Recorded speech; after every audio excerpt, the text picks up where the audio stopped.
Legend has it there was a man in Greek mythology named Procrustes, a bandit who forced travelers to fit his iron bed. If the traveler was too short, he would stretch their limbs. If they were too tall, he'd cut them down. It was cruel, rigid, and absolute.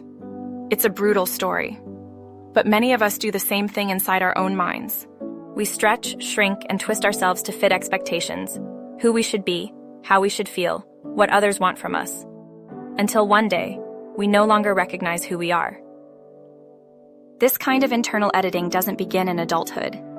It's learned through a process called introjection, the unconscious adoption of the values, beliefs, or expectations of others, especially those we depended on early in life. And while this helps us adapt and belong, it often comes at a cost of losing ourselves.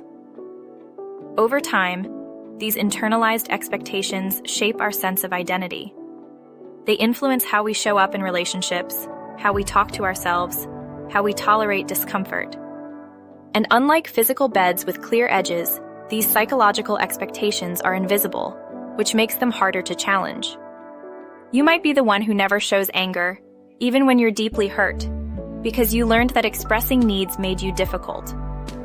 You might chase perfection in your career, not because it fulfills you, but because you were once praised only when you performed.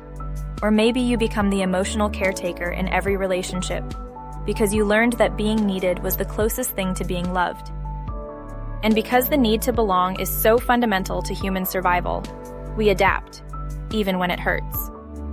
Neuroscience shows that social rejection and emotional invalidation activate the same neural pathways as physical pain. The anterior cingulate cortex, which processes both physical injury and social exclusion, lights up when we feel shamed or cast out. That pain is real, and the brain handles it as a threat. So when someone keeps forcing themselves to fit into a role, an image, a set of emotional rules, they're often doing it to avoid that pain, to preserve connection. But the cost is often a disconnection from self. Hypnotherapy offers a way to approach these internalized patterns, but by working directly with the part of the mind where they were encoded, the subconscious. Research shows that in a relaxed, focused state, the brain shifts into a different pattern of activity. Regions associated with self-criticism and overthinking, like parts of the default mode network, quiet down. Meanwhile, the brain becomes more responsive to suggestion and emotional imagery, making it easier to access and modify core beliefs that were formed long before conscious awareness.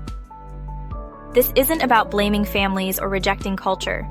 It's about taking ownership of your inner world, reclaiming the ability to ask, does this belief serve me? Is this identity really mine? Because in real life, Procrustes isn't always someone else.